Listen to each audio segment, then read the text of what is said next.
Kitabu hiki kinatupa nafasi ya kutafakari kwa kina falsafa ya uongozi wa Mheshimiwa Dr. Samia Suluhu Hassan, Rais wa Jamhuri ya Muungano wa Tanzania, katika kipindi cha awamu ya 6 tangu alipoingia madarakani mwezi Machi mwaka 2021. Mheshimiwa Rais Samia ameongoza nchi kwa msisitizo wa maridhiano, mageuzi, ustahimilivu, kujenga upya, kukuza uchumi, kufungua milango ya uwekezaji, kuimarisha taasisi na kuendeleza miradi ya kimkakati. Kitabu hiki kinaiweka falsafa hiyo katika lugha ya uchambuzi wa sheria na maendeleo. Katika kitabu hiki kimeeleza kuwa falsafa ya sheria ya Rais Samia inaonekana katika mnyororo wa mageuzi. Mnyororo huu unaanza na utambuzi wa changamoto ya kisheria au kisera, na baadaye taasisi zinazohusika huimarishwa, bajeti, tehama na rasilimali watu kutumika kutekeleza mageuzi hayo. Hatimaye matokeo yanapaswa kuonekana katika maisha ya wananchi. Huu ni mtazamo sahihi, kwani sheria nzuri isiposimamiwa na taasisi imara haitoleta matokeo. Waheshimiwa viongozi na wageni waalikwa, napenda sasa kugusia baadhi ya maeneo ya matokeo ambayo kitabu hiki kimeyajadili. Kitabu hiki kinaonyesha kwa uwazi mapato ya ndani ya serikali yameongezeka kwa kiasi kikubwa katika kipindi cha awamu ya 6. Mapato ya ndani yalikuwa takriban shilingi trilioni 20.59 mwaka 2020-2021 na kupanda hadi kufikia shilingi trilioni 40 katika bajeti ya mwaka 2026.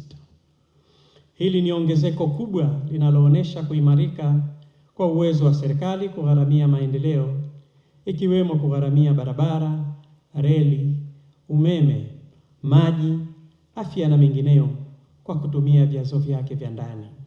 Hata hivyo, napenda kusisitiza kuwa kuongezeka kwa mapato lazima kuende sambamba na mfumo wa kodi ulio rafiki na unaotabirika.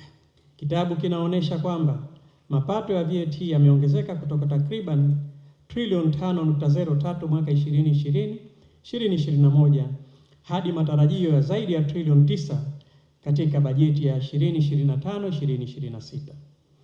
Hii inaonyesha kwamba VAT imeendelea kuwa chanzo muhimu cha mapato, lakini muhimu zaidi katika kitabu hiki kinaonyesha kwamba kodi zimeanza kuendana na uchumi wa kidijitali. Serikali itaendelea kusimamia eneo hili kwa tahadhari.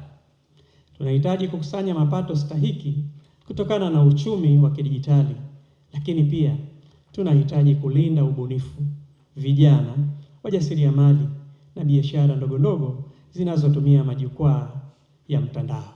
Kitabu kinaonyesha kuwa maboresho ya sheria ya uwekezaji ya mwaka 2022 na hatua ya kuanzisha TISEZA yamejenga msingi wa kurahisisha huduma za wawekezaji na kuondoa urasimu.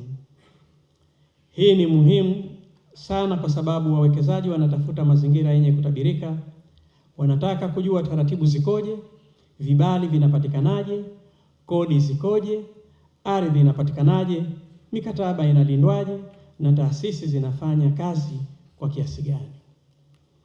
Serikali ya awamu ya 6 imeweka msisitizo mkubwa katika kuvutia wawekezaji wa ndani na nje. Hata hivyo, uwekezaji tunaotaka si uwekezaji wa takwimu pekee, bali uwe ni uwekezaji unaozalisha ajira, unaoongeza teknolojia, unaoongeza mapato ya serikali na unaoongeza ushiriki wa Watanzania katika uchumi. Ni imani yangu kuwa kitabu hiki kitakuwa rejea muhimu kwa viongozi wa serikali, wabunge, majaji, mawakili, watunga sera, wasomi, wanafunzi, sekta binafsi na wananchi. Kitusaidie kutafakari kwa kina kuhusu hatua tulizopiga, changamoto zilizopo na njia bora ya kusonga mbele.